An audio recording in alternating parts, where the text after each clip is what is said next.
Jóvenes, continuando con el último tema, vamos a ver un tema muy interesante que se llama todo sobre el carbono alfa. Vamos a ver un poco sobre la reactividad de acidez de Bronsted de los carbonos alfa.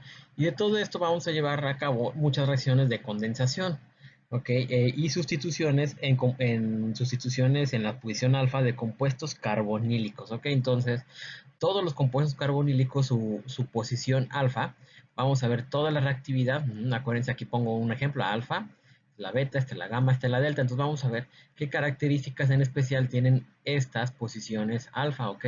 Y nada más también para recordarles qué significa condensación. Acuérdense que una condensación es unir dos moléculas pequeñas para generar una molécula más grande. Eso en teoría significa una condensación. Entonces, es unión de dos moléculas pequeñas para generar una molécula más grande. Eso es condensación, ¿ok? Entonces, estos hidrógenos alfa, y porque ya vimos cuál es la posición alfa, estos hidrógenos alfa son ligeramente ácidos.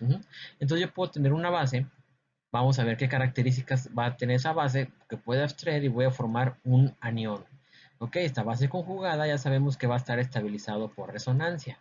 Entonces de esto se va a tratar estos temas, toda la química alrededor de este tipo de acidez de estos hidrógenos alfa y su sustitución. A ver, nada más para recordar, nosotros sabemos que los alcanos tienen un pK arriba de 60, los alquenos más o menos como 40, los alquinos, ya sabemos que los alquinos tienen pK de 25. Ok, pero vamos a ver lo interesante. Tenemos los ésteres, tenemos las cetonas y los aldehídos. Ajá, los ésteres generalmente tienen un pK de 25. Cuando hablo de la acidez de los ésteres, porque de esto se va a tratar, la acidez generalmente de los compuestos carbonílicos, nos vamos a enfocar en los ésteres, cetonas y aldehídos. Entonces, para eso necesitamos conocer los valores de pK de los ésteres y de los cetonas y aldehídos. Pero cuando hablo de los valores de pK son los hidrógenos alfa a los carbonilos. Entonces, el hidrógeno alfa de un éster generalmente anda aproximadamente de 25, que es muy similar a un alquino. ¿Ok? Y los hidrógenos alfa de un aldehído o de una cetona andan entre 16 a 20, por ahí andan rondando estos valores, ¿ok? Entonces, de entrada, esto es lo que tenemos que saber: la acidez de los hidrógenos alfa a un, a un grupo carbonilo, este hidrógeno. Aquí vamos a llamarle R y R para que se vea. Ok, entonces, de una acetona y un aldehído, este hidrógeno es ácido, 16-20 el pK, y de un éster, si aquí fuera un éster, un OR, anda de 25. Y aquí podemos ver otros valores de pKs. Por ejemplo, los de una amida, el valor de pK del hidrógeno de una amida, de un carbonilo de... Ya saben que ya cuando hablo de hidrógenos de carbonilo son alfas, posiciones alfas. De una amida, pues anda de 30, de un acetonitrilo de 25, es el hidrógeno alfa, porque acuérdense que el nitrilo es un derivado de ácidos carboxílicos, por eso también entra, ¿sí? Fíjense, por ejemplo, el malonitrilo, este es el malonitrilo. Tienes dos grupos nitrilo.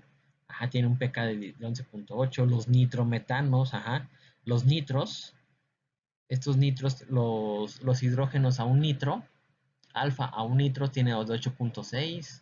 Fíjense cómo el tener dos nitros, ya sabemos que los nitros son altamente electrotractores, le hace tener un pK hasta de 3.6, son casi son buenos ácidos. ¿Ok?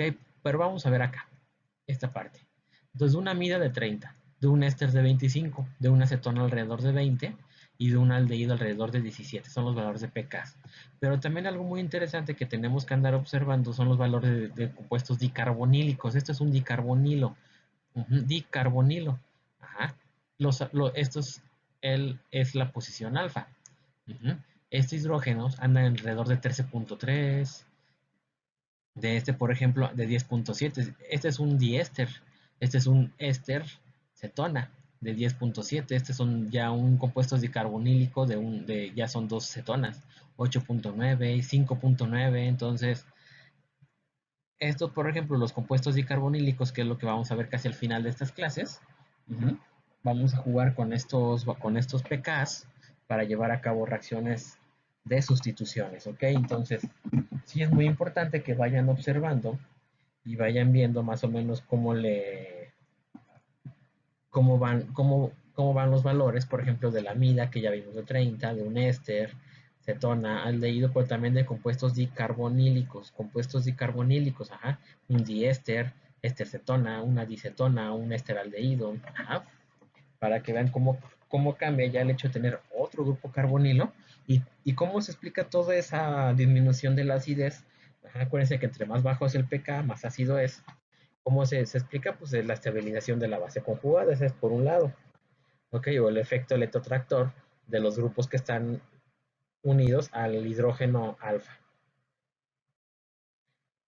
Ok, entonces, ¿qué más podemos observar? Entonces, cuando yo abstraigo un protón del hidrógeno alfa, voy a tener una base conjugada, el cual va a estar estabilizado por resonancia. Voy a tener dos contribuciones de resonancia. Acuérdense cuál sería realmente el híbrido, porque estos son estructuras resonantes, que son estructuras imaginarias, como vimos la otra vez. El híbrido realmente sería así. De esta molécula, ¿cómo sería el híbrido? Oxígeno, carbono, hidrógeno. El híbrido sería así.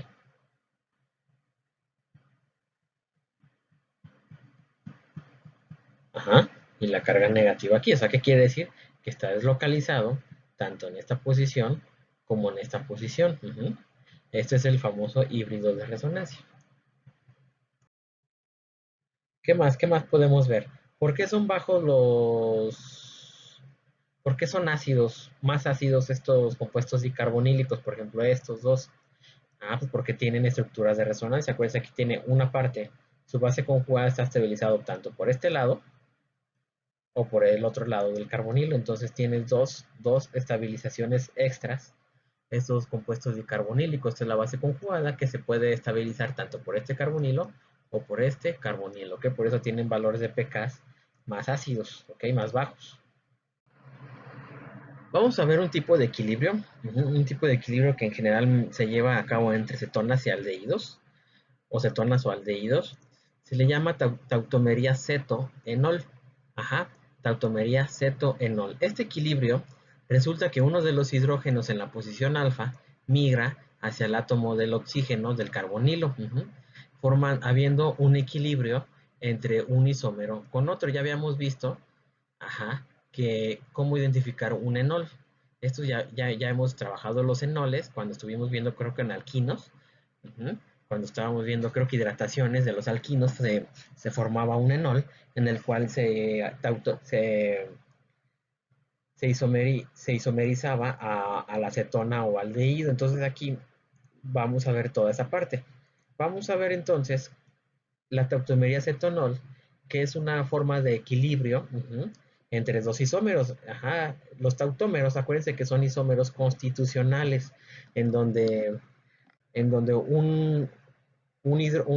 este caso un átomo migra de una posición a otra. Entonces los tautómeros son isómeros constitucionales donde un átomo migra de una posición a otra. En este caso, los tautómeros ceto-enol es una forma de migración donde el átomo de hidrógeno, alfa al carbonilo, migra de la posición alfa al grupo el grupo carbonilo. Y el hecho de que está en equilibrio, pues puede favorecerse o hacia la izquierda o hacia la derecha.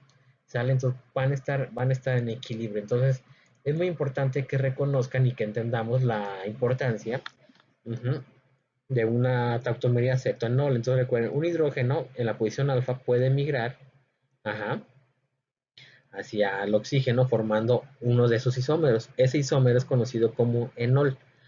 El carbonilo como tal es conocido como isómero ceto, ¿ok?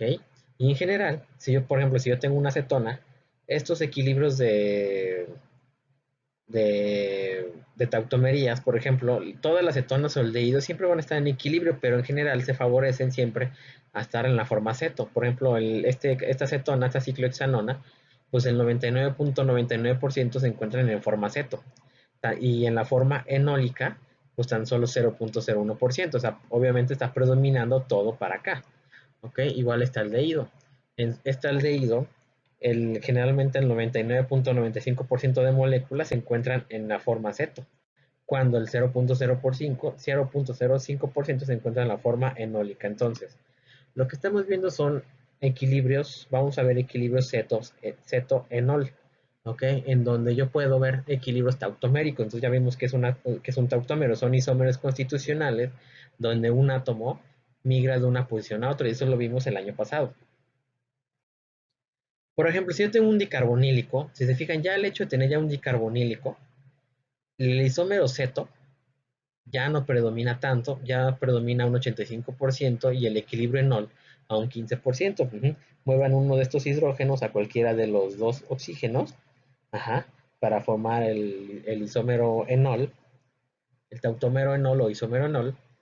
Y ¿a qué se debe que ya se favorezca un poquito más la cantidad? Porque forma un puente hidrógeno intramolecular. Este es el ceto, ¿sí ven? Digo, el enol, ese es el enol. Pues este hidrógeno de una u otra forma lo ancla, ajá, lo ancla formando puente de hidrógeno. Ujú. Vamos a ver otro enol. Ujú. Este, si se fijan, el fenol, los fenoles pueden también presentar isomería cetoenol, en donde generalmente el fenol, si nosotros lo vemos, es como un tipo enol. Ajá, si este hidrógeno lo muevo para acá, a esta posición, voy a formar este ceto. Obviamente aquí, pues ahora aquí está al revés, aquí el enol es casi el 99.99%. ¿Y por qué? Porque el fenol es un compuesto de qué tipo, acuérdense, es un compuesto aromático, por eso se favorece totalmente al, al enol, ¿sale? Entonces estamos viendo ejemplos de isomería cetoenólica, porque es lo que me urge ahorita que vayamos entendiendo que es un tautómero, y que también vayamos entendiendo que las cetonas y aldehídos pueden presentar estos equilibrios. Entonces, yo puedo favorecer el enol en medio ácido o medio básico.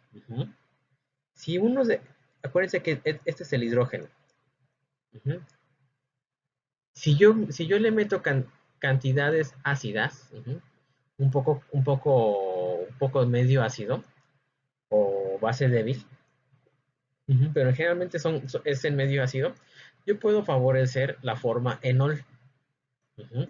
Y vamos a ver más adelante cómo estos enoles los puedo usar para reaccionar, porque esta parte ya el enol, este carbono del enol, va a ser nucleofílico. Este es un nucleofílico y puedo meterle electrófilos.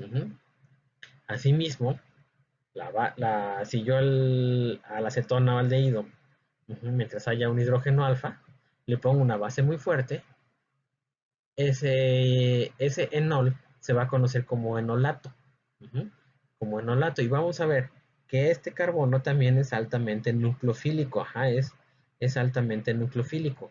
Y este carbono yo le puedo hacer reaccionar con electrófilos. Si yo aquí le pongo un electrófilo, justo como lo hice acá, ujú, vamos a ver que esta posición es nucleofílica. Vamos a ver cómo ese carbono reacciona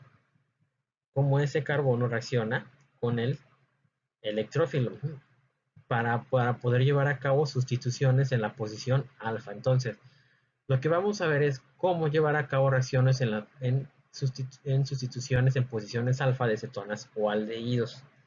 ¿Ok? Pero lo que sí me importa es que vayamos entendiendo la diferencia entre un enol y un enolato. Ok, entonces, ya vimos que es un tautómero, ya vimos que es un enol, pero si es en medio ácido, si yo tengo una cetona en medio ácido, puedo favorecer este grupo que se llama enol. Pero si yo le pongo una base muy fuerte, ahora por decir, este análogo del enol, análogo, porque digo análogo porque se tiene carga negativa, estos son conocidos como enolatos. Al final de cuentas, el carbono alfa lo vamos a convertir ahora en una especie nucleofílica, en donde si yo le pongo un electrófilo, vamos a poder llevar a cabo sustituciones en la posición alfa. Ok, ¿cómo ocurre esa tautomería ácido catalizada con ácido? ¿Cómo es la tautomería catalizada con ácido acetona? Pues muy fácil. Primero, el carbonilo se protona. Ok. Este es estabilizado por resonancia, obviamente. El agua abstrae un protón Este hidrógeno lo abstrae formando el enol. Ajá, este es la forma de cómo se lleva a cabo la tautomería ceto-enol en medio ácido. Entonces aquí lo podemos repetir otra vez. Ajá, se protona el carbonilo. Ok, después este hidrógeno es abstraído. Ajá, acuérdense que está en resonancia. Aquí simplemente se movió los electrones para acá. Ajá. Ok, abstrae y esta es la forma enol. Esto simplemente tan solo vayanlo observando. Entonces, este es el enol. Ajá. Es lo mismo. Aquí les puse los ejemplos de cómo se lleva a cabo la tautomería ceto-enol, pero catalizada con medio ácido. Entonces ya vimos, el protón el carbonilo. Ajá, después abstrae el protón para formar el enol. Y ahora, ¿cómo es la tautomería catalizada con base? Acuérdense, cuando es con base generamos el famoso enolato. ¿Ok? El famoso enolato.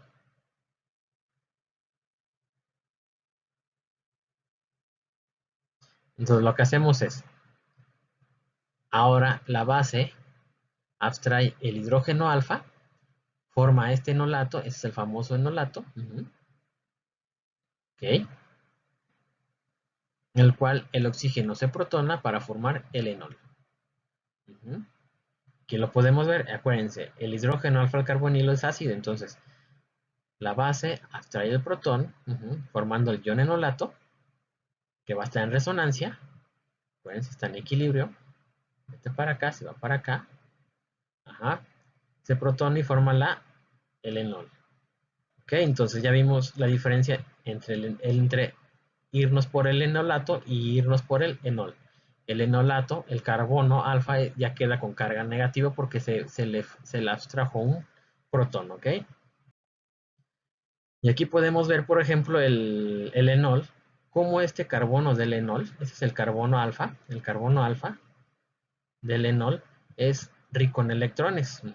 Es el carbono alfa del enol es rico en electrones, entonces al ser rico en electrones, este puede comportarse exactamente como un nucleófilo. Y aquí podemos ver, aquí cómo se localiza la carga negativa. Y aquí puedo yo meterle un electrófilo, como lo que vamos a ver más adelante. ¿Sale?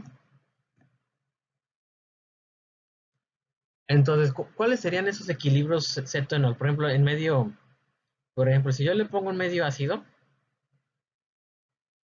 o medio básico, ¿cuál sería? Aquí lo que quiero ver es que nada más veamos el enol. ¿Cuál sería el enol de este? El enol de este. Pues muy fácil. Pueden agarrar cualquiera de los dos hidrógenos, porque este es un hidrógeno alfa. Tiene dos, pero es simétrico. Entonces, ¿cómo sería el enol de esta cetona? Así. Ujú. Ahí está. ¿Y cómo sería el enol de este dicarbonilo? Pues muy fácil. Lo voy a poner aquí abajo.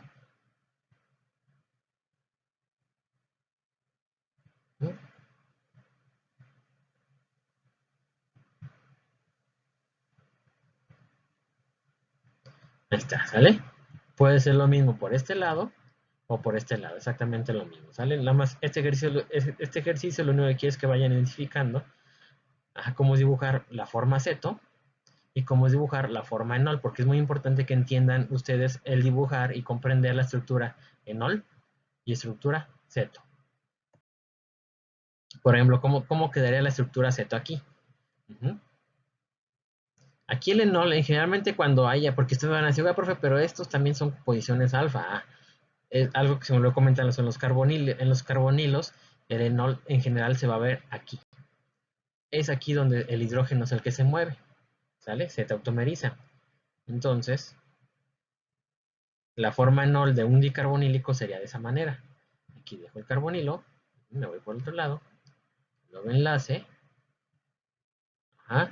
el enol, ok. Aquí este, por ejemplo, tiene dos hidrógenos alfa, entonces va a haber dos, es un compuesto no dicarbonílico, entonces vamos a hacer el enol de este lado y el enol de este lado, ¿sale? Vamos a ver A y B. Esto lo que quiero es que aprendan a dibujar los enol, identificar sobre todo la diferencia entre un enol y un ceto. Acuérdense que A se fue.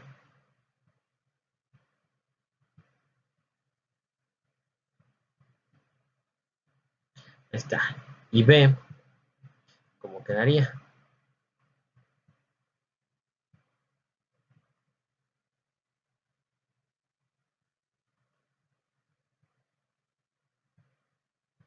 Ahí está.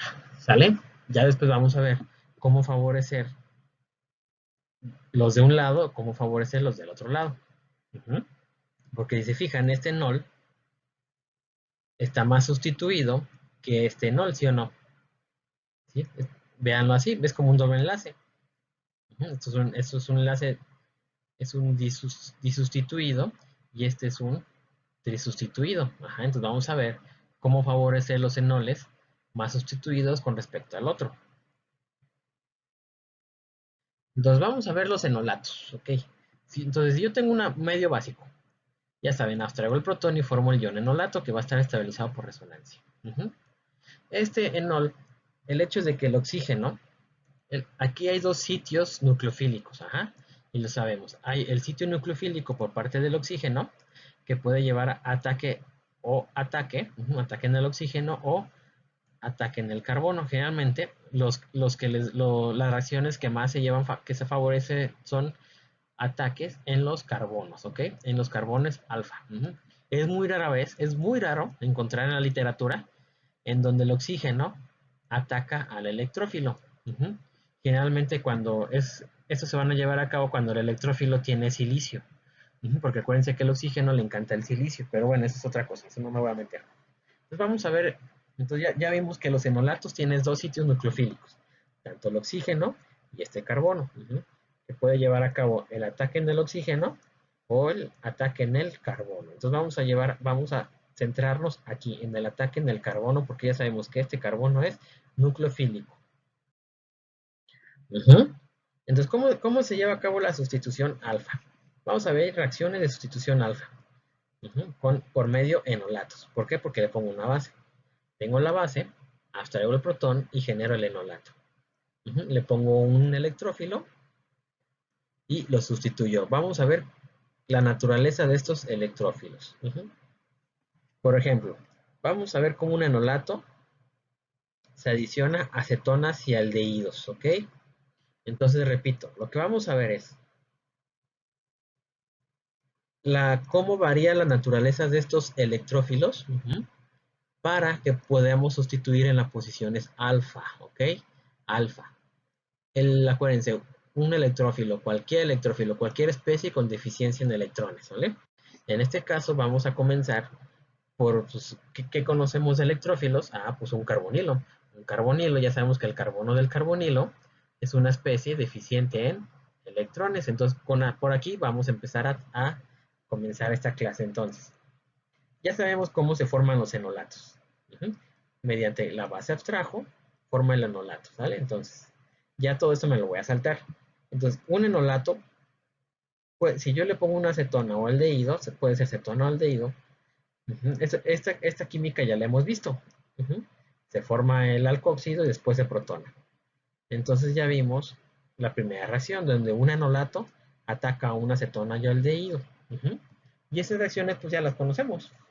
Ya vimos química de carbonilos, ahora nada más que vamos a ver un nuevo nucleófilo, cosa que no hemos visto. Los nucleófilos para cetonas y aldehídos en general, pues ¿cuáles vimos? Los hidruros, los griñares, por ejemplo, por citar algunos, ¿sale? ¿Qué más? ¿Qué más? Entonces, también el enolato, como les dije, puede atacar a un éster, porque también es un carbonilo, pero aquí ya no es. Esto es química de las últimas diapositivas que vimos. En el enolato ataca, se deslocaliza, regresa y se va. Entonces, fíjense cómo cambia cuando un enolato ataca a una acetona, ¿ok? Que a un éster. En las cetonas, acuérdense, se adiciona y se protona. Y acá, pues no, es la sustitución nucleofílica en el asilo, porque ya, hoy por hoy, ya ustedes ya leyeron los derivados de ácidos carboxílicos como los ésteres, ¿ok? Entonces podemos ver también cómo un enolato se adiciona a un éster. para formar estos 1,3-dicarbonílico. 1, 2, 3 dicarbonilo. Ajá. Estos es muy útiles para formar compuestos 1,3-dicarbonilos. Ok. Sale entonces. Esto fue lo que vimos en el enolato. Ataca al electrófilo. Ya vimos cuáles son los dos tipos de electrófilos para formar sustituciones alfa. Ok. En general, casi siempre lo vamos a estar trabajando así. Para no poner todas las estructuras de resonancia, como lo vimos acá arriba. Ok, entonces podemos, a partir de ahora yo voy a poner así. La carga negativa ataca al electrófilo para dar mi producto de adición. Ya todos sabemos que la posición alfa del enolato es nucleofílica. Ahora sí, ¿qué tipo de, de bases yo puedo poner? Pues yo puedo trabajar con bases conocidas como etóxido de sodio. El etóxido de sodio es el más común para desprotonar posiciones alfa. Y aquí podemos ver el enol. Obviamente, aunque el equilibrio se favorece a la izquierda, aunque el equilibrio se favorece a la izquierda, conforme va atacando este al electrófilo, ajá, acuérdense al principio de Le Chatelier, lo que vieron aquí en análisis 1, conforme este va atacando, ajá, se va a hacer que favorezca el equilibrio hacia la derecha. ¿Ok? ¿Qué más? ¿Qué más podemos ver entonces? El utilizar un etóxido sí se puede utilizar, pero no va a ser tan favorecido porque les digo, un etóxido, el equilibrio va a ser favorecido a este lado. ¿Por qué? Porque es más básico el enolato que el etóxido. En cambio, si yo utilizo hidruro de sodio, ahí sí puede hacer que todo se favorezca hacia la derecha. ¿Por qué? Porque libera gas hidrógeno. Acuérdense, libera gas hidrógeno en los productos. Ajá. Y por principios de Le Chatelier, disminuye uno y se va el equilibrio para acá. Entonces, si disminuye acá, el equilibrio se va de izquierda a derecha. Acuérdense, si uno de los productos se elimina, el equilibrio se favorece hacia la derecha. ¿Ok? Eso es todo lo que les tuvieron que haber enseñado sobre principios de Le Chatelier. ¿Sale? Pero bueno, esto nada más era para ver cuáles son las bases que podemos estar trabajando. Podemos trabajar etóxido de sodio, hidruro de sodio. Obviamente los mejores pues son hidruro de sodio porque todo ya el equilibrio se favorece hacia la derecha. Pero vamos a ver varios. Vamos a ver otra base que es muy útil, sobre todo para las condensaciones de este tipo de equilibrio ceto-enol. Es el famoso LDA. Entonces, el LDA es una base también muy utilizada. Entonces, ya vimos, ya hasta ahorita ya llevamos con ese tres bases: el etóxido de sodio, el hidruro, pero el más útil, sobre todo para favorecer los equilibrios hacia la forma enolato. Aquí lo que queremos es una base que me favorezca el enolato. ¿Ok? La mejor base de aquí y que actualmente utilizamos nosotros los orgánicos es el famoso LDA, que es el litio de disopropilamiduro o disopropilamiduro de litio. ¿Cómo se forma el famoso LDA? El LDA es a partir de la disopropilamina, es una amina secundaria, tiene un pK de 36, le cargo butilitio. Acuérdense que el carbono del que está unido al litio es muy nucleofílico, abstrae este protón, el carbono, y genero el LDA. El butano pues sale como gas y genero el famoso LDA. ¿Ok? Entonces, esta es la famosa base LDA. Ok, entonces ahora sí con el LDA puedo favorecer, puedo favorecer a que se me formen los enolatos. ¿Ok? Por ejemplo, tengo una acetona que tiene un pK de 20, le pongo LDA, voy a formar el famoso enolato. Obviamente dice sal de litio porque pues el oxígeno que está acá se coordina con el litio, pero al final de cuentas este carbono es el nucleofílico. Aquí tenemos también la ciclohexanona con LDA. Generalmente todo se favorece hacia la derecha. Aquí lo más importante es que todo se favorece hacia la derecha, a formar el enolato. Cosa que como vimos, otra vez lo vuelvo a repetir, con el etóxido no favorece a la formación del enolato, va a estar en equilibrio. Pero si yo requiero de una base que todo se me favorezca a que se me forme el enolato, pues utilicemos LDA. ¿Ok?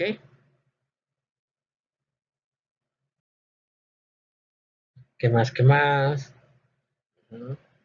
Es totalmente irreversible, como les digo, porque la base conjugada que yo genero es un pK más alto, es un ácido más débil, por eso se favorece. Acuérdense cuando vimos ácidos y bases. Ajá, el equilibrio se favorece hacia la formación de un ácido más débil. En este caso, este es un ácido más fuerte y este es un ácido más débil, ¿ok? Entonces ya vimos cómo funciona el LDA. Lo que ya a mí me importa es formar esto, el enolato. El enolato para que yo haga reaccionar con un electrófilo. Ujú. En cambio, si tengo compuestos dicarbonílicos, pues no tengo necesidad de gastar enolatos. Digo, no tengo necesidad de gastar LDA. Aquí con el puro etóxido, el etóxido de sodio, aquí sí favorezco totalmente al enolato, ¿ok? En compuestos 1, 2, 1, 3 dicarbonilo, ¿sale?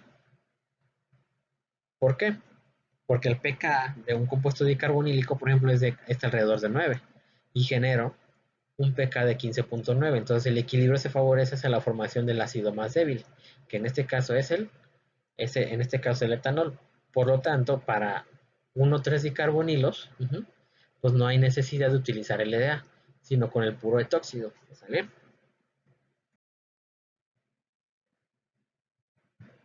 Entonces, por ejemplo, ¿qué pasa si yo hago reaccionar este con LDA?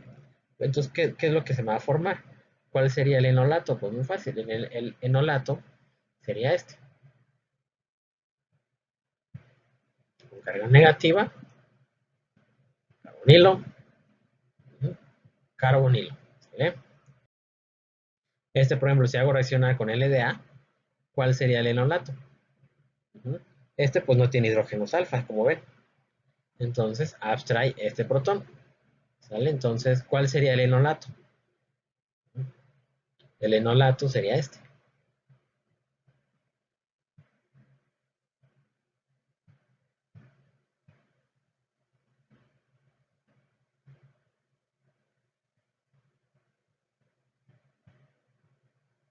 ¿Vale?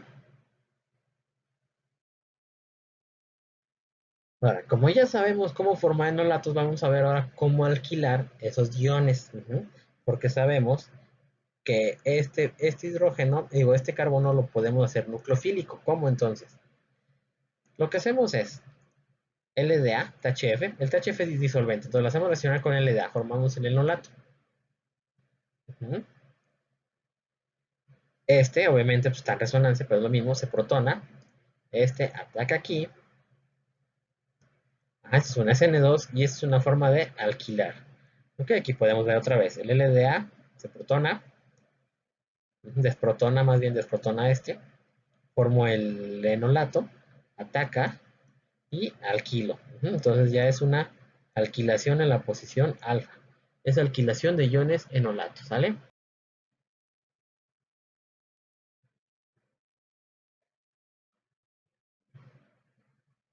Entonces, aquí no es útil utilizar iones hidróxidos, ¿sale? No es bueno utilizar iones hidróxidos, por eso utilizamos LDA. En la alquilación, ojo, ojo, eso sí, para alquilar una acetona o aldehído, ya cuando hablamos de alquilar es porque estamos hablando en posición alfa.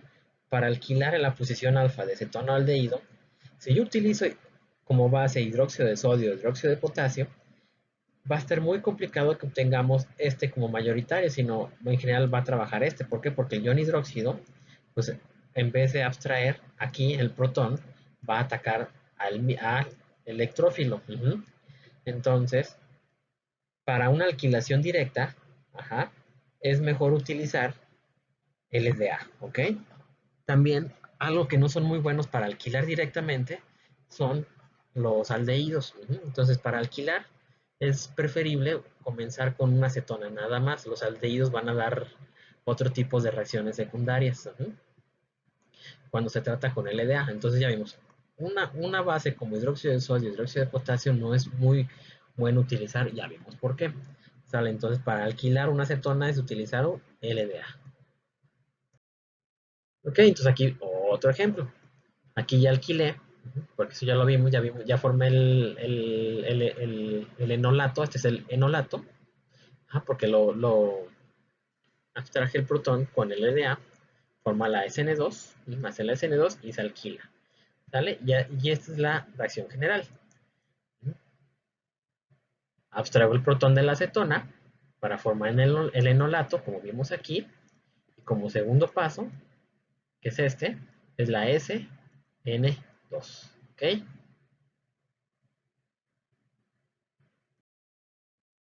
También los ésteres y nitrilos pueden ser alquilados, ¿ok?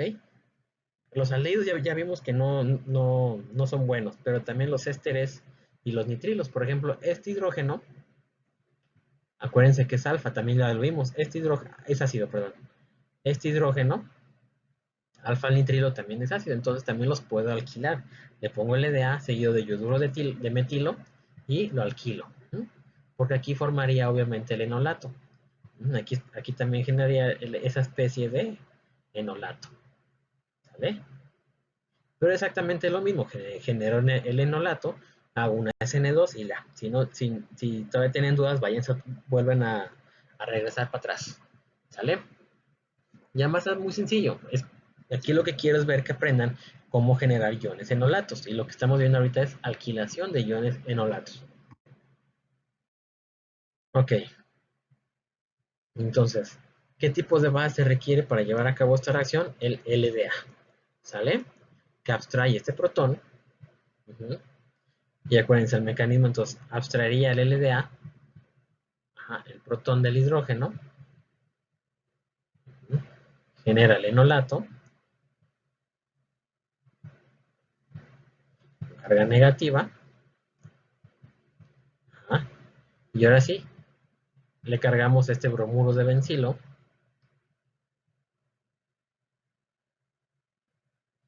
H2Br, este par ataca el carbono, se va el bromuro, porque este es un SN2, ¿ok? Y así es como se forma. Ahora, ¿qué pasa cuando tengo cetonas asimétricas? Ojo, pues tengo dos sitios, ¿no? Tengo el hidrógeno alfa de este lado y el hidrógeno alfa de este lado, formando tanto este producto como este producto. Pues ustedes van a preguntar, ¿y cómo demonios puedo hacer que se me favorezca a este producto o a este producto? Vamos a ver, muy interesante. A ver, de esta acetona asimétrica tenemos dos posiciones. Una posición menos impedida y una posición impedida. ¿Estamos de acuerdo? Uh-huh. Ya que entendimos esto, vamos a ver esto, el enolato. El enolato A y el enolato B. ¿Qué pueden ver? ¿Qué pueden ver de diferencia del enolato A y del enolato B? Que este alqueno, que este doble enlace, está menos sustituido. Y este enlace está más sustituido. ¿Sí o no? El B es un enolato más sustituido y el A es un enolato menos sustituido. Pues resulta que yo puedo jugar con la temperatura para favorecer con uno a favorecer a otro. Acuérdense, entre más sustituido esté es más estable. Por lo tanto, entre más estable estamos hablando que está más, es termodinámicamente más favorecido.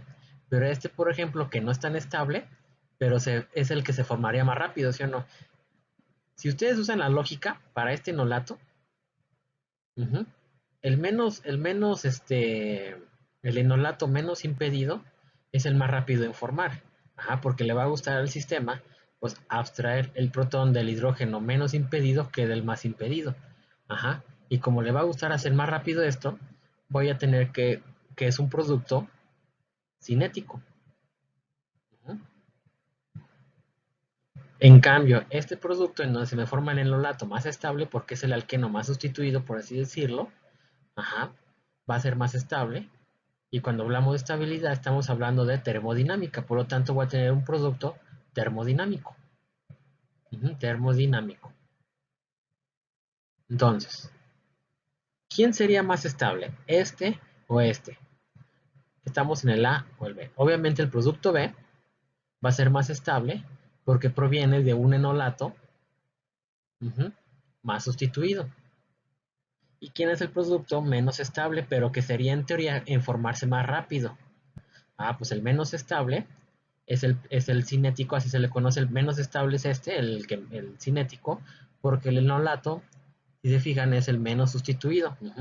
Pero obviamente es el más rápido en formarse. Entonces yo puedo jugar con esto. ¿Cómo puedo favorecer al ion enolato cinético? Al ion enolato menos sustituido. Pues muy fácil. Si yo lo trabajo a menos 78 grados, si yo lo trabajo a bajas temperaturas, siempre voy a favorecer para una cetona asimétrica, ojo, para una cetona asimétrica siempre voy a favorecer el enolato menos sustituido. A bajas temperaturas, que es conocido como el producto cinético, porque es el que se forma más rápido, pero es el menos estable, ojo, ¿eh? En cambio, si yo ya lo subo la temperatura, por ejemplo, a 0 grados, de 0 grados para arriba, yo puedo favorecer que se me vaya al enolato termodinámico, o sea, el enolato más sustituido. Al enolato más sustituido. Ajá. Aquí está, el enolato más sustituido. A este producto, como es el más sustituido, obviamente es el más estable. ¿Sale? Como es el más estable, es el producto termodinámico. Entonces tenemos dos. Para una cetona simétrica, puedo tener dos productos. Pasando por el ion enolato cinético y el ion enolato termodinámico. ¿Ok?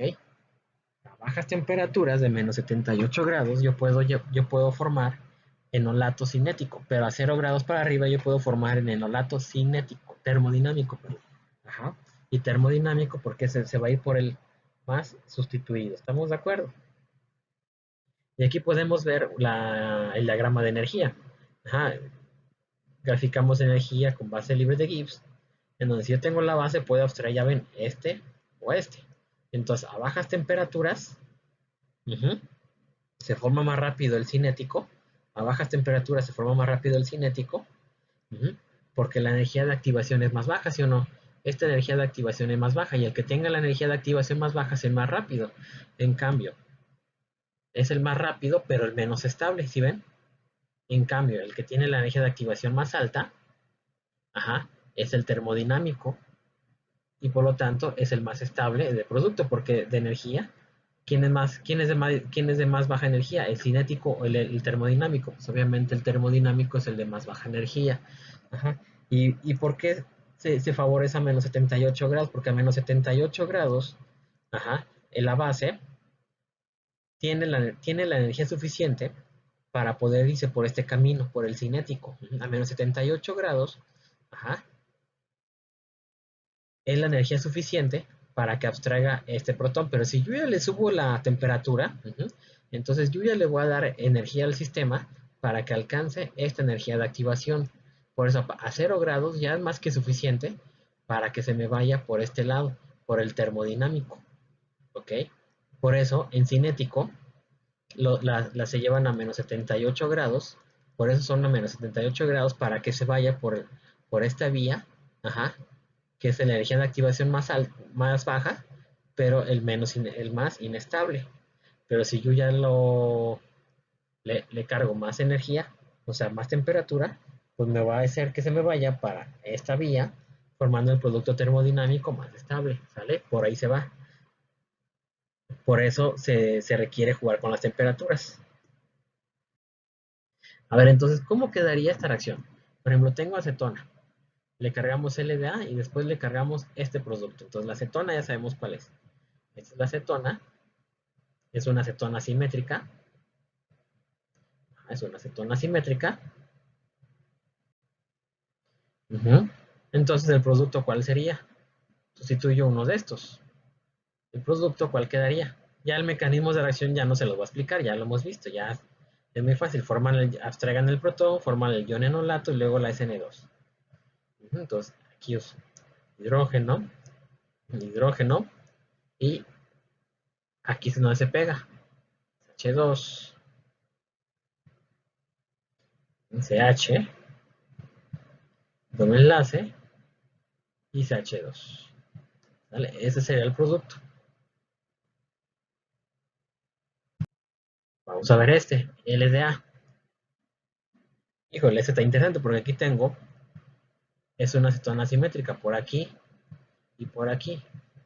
Digamos, inciso A, para menos 78 grados centígrados, si lo hago a menos 78 grados centígrados la reacción, ¿cuál sería el producto? ¿Cuál es el más sustituido? Pues obviamente el más sustituido es este y el menos sustituido sería este. Ajá, por eso a menos 78 grados atacaría por este lado. Entonces vamos a ver el producto de este lado.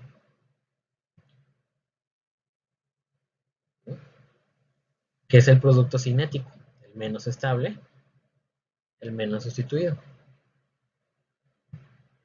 Ok, entonces se genera H2H3. H2H3. En cambio, ya para 0 grados, en cambio a 0 grados, vamos a irnos por el inciso B, a 0 grados centígrados, ¿el producto cuál sería? Sería el producto termodinámico, que es el carbonilo, y aquí se pega el etilo, ¿sale? Aquí está. A ver aquí no hay de otra, aquí no hay hidrógenos alfa, aquí no hay hidrógenos alfa, entonces aquí prácticamente el producto sería el metilo. Entonces es lo mismo, nada más pónganle el metilo aquí.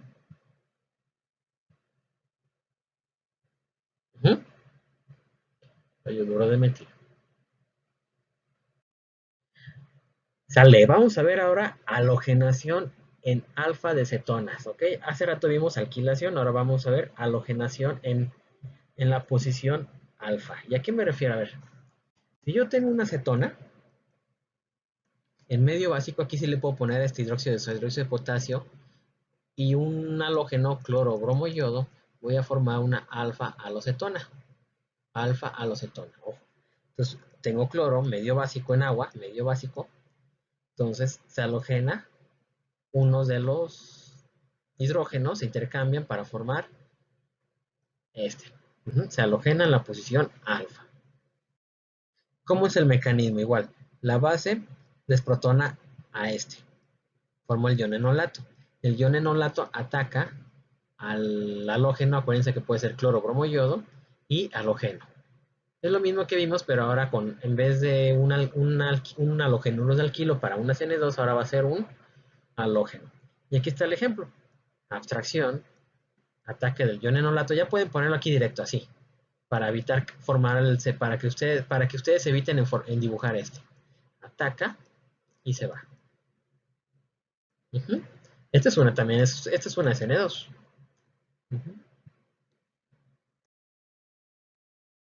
Y aquí también podemos ver. También puede llevarse a cabo en medio ácido. Entonces la alfa halogenación puede ser en medio básico, pasando con el enolato, como lo vimos ahorita, o en medio ácido.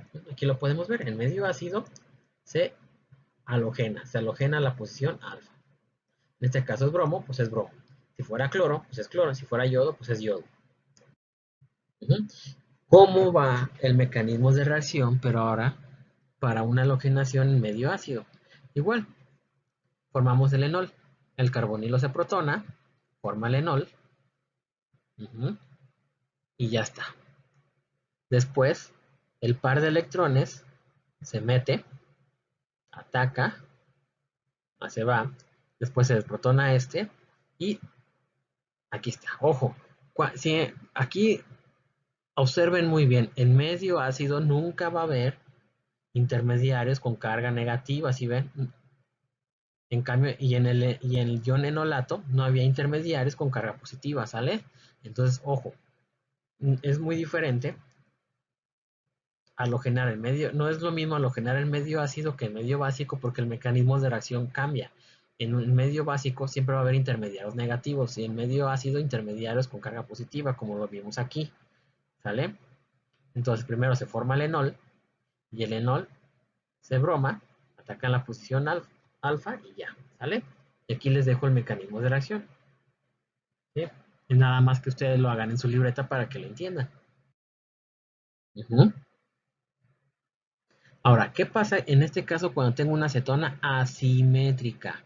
Cuando tengo una cetona asimétrica, la bromación o la cloración, porque casi lo que más se usa es cloro o bromo, la cloración o bromación siempre va a ocurrir en la cetona más sustituida.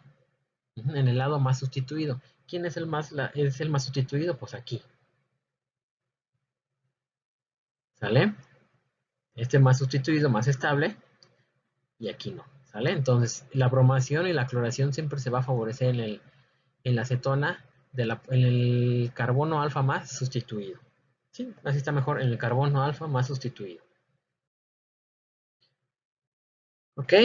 Entonces aquí tenemos otro ejemplo, tenemos la acetofenona. El medio ácido, ácido acético, bromo y halogena. ¿Ok?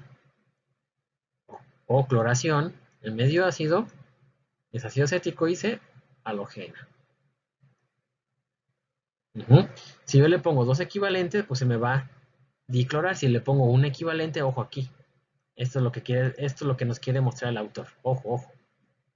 Con un equivalente, pues obviamente se monohalogena. Pero con dos equivalentes se dihalogena. ¿Sale?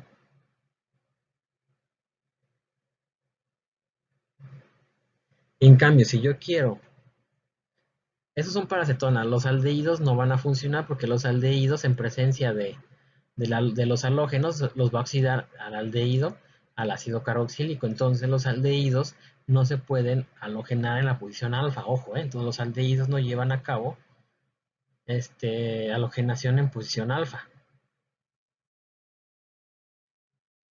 Ok, entonces. Otra cosa, si ya este producto, la halogenación alfa, pues nos puede servir mucho para llevar a cabo reacciones de eliminación y formar cetonas alfa-beta insaturadas. Estas son las cetonas alfa-beta insaturadas, ojo. Si yo tengo, ya vimos cómo halogenar una cetona en la posición alfa, cómo monohalogenar una cetona. Pues lo puedo utilizar como buen grupo saliente, le pongo una base y mediante una reacción de E2 puedo formar cetonas alfa-beta insaturadas. Alfa-beta insaturadas, ¿sale? Puedo utilizar este carbonato de litio, terbutóxido de potasio, en donde entonces, o hasta la pura piridina. Entonces, ¿cómo quedaría esto? El primer paso, ¿qué sucedió aquí? En este ejemplo. Primero, halogenación en medio ácido. Y después, una eliminación. ¿Vale? Aquí primero se puso el bromo. Y con la piridina se formó el doble enlace. ¿Vale? Entonces vamos a ver cuál sería el producto, por ejemplo, del inciso 1. Primero es una bromación en la posición alfa. Ok. Es una acetona simétrica. Entonces sería... Voy a poner el intermediario para que vayan conmigo. Ay, ¿qué fue? Me quedó.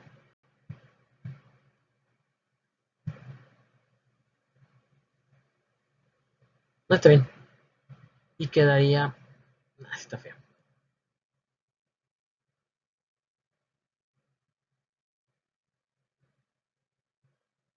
Obviamente el bromo quedaría aquí. Esto es lo que sucede en el 1.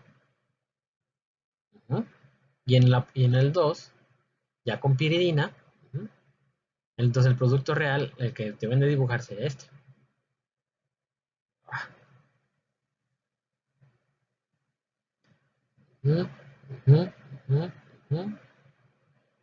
Ok, es un alfa beta insaturado. Ahí está. Alfa, beta, insaturado. ¿Sale? Ahora aquí, esta es una cetona asimétrica. Entonces la halogenación se va en la posición alfa más sustituida. Esta es la posición alfa más sustituida. Entonces, el primer producto, porque se lo estoy explicando aquí, sería este.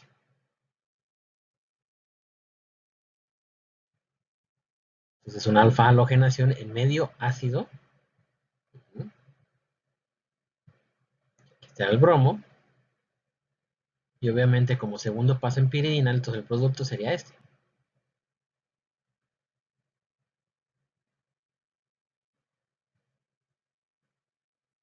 Este carbono. La beta insaturada. Ajá. Abstrae un protono de este metilo o de este metilo, es lo mismo. Y esta es una tipo SN2, digo E2, acuérdense, E2, eso ya lo vimos. Y con esto terminamos la primera sesión, vamos a las otras sesiones.